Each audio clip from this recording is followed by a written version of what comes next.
ढीली सत, काली और लटकी हुई छातियों को टाइट और सफेद करने के 3 आसान तरीके।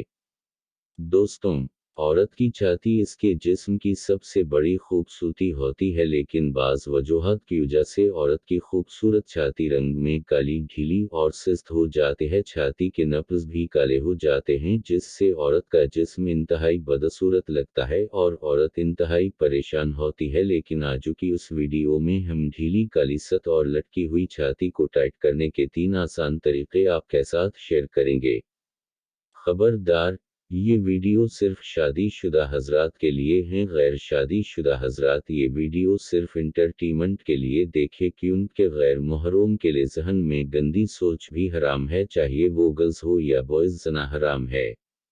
नंबर 1, बच्चों की पैदाइश में वक्फा करना। औरत की छाती ज़्यादातर हमल के दौरान साइज़ में बड़ी होती है और बच्चों की पैदाइश के बाद तो बहुत ज़्यादा साइज़ में बढ़ती है, क्योंकि छाती से बच्चे को ग़िज़ा मिलती है और बच्चे का छाती को ज़्यादा चूसने की वजह से छाती साइज़ में बढ़ जाती है और इतनी ढीली हो जाती है कि फिर नीचे लटक जाती है और फिर टाइट नहीं होती, लिहाजा ज़्यादा बच्चों की पैदाइश से छाती ख़राब हो जाती है।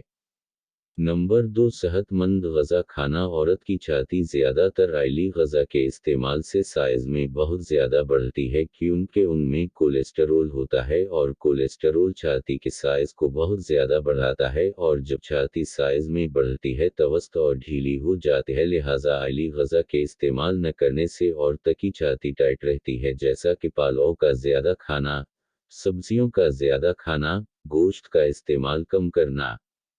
नंबर 3, छाती चौंसने से गुरेज करना। औरत की ढीली बस्त और लटकी हुई छाती को टाइट करने का एक तरीका ये भी है कि शादी के बाद छाती को चौंसने से गुरेज करे, क्योंकि छाती को चौंसने से इनका साइज भी बढ़ता है और ढीली सत भी हो जाती है। बाज़ औक़ात ज़्यादा चौंसने से छाती के नब्ज़ भी साइज में बढ़ते हैं और काले हो जाते हैं और छाती लटक जाती है।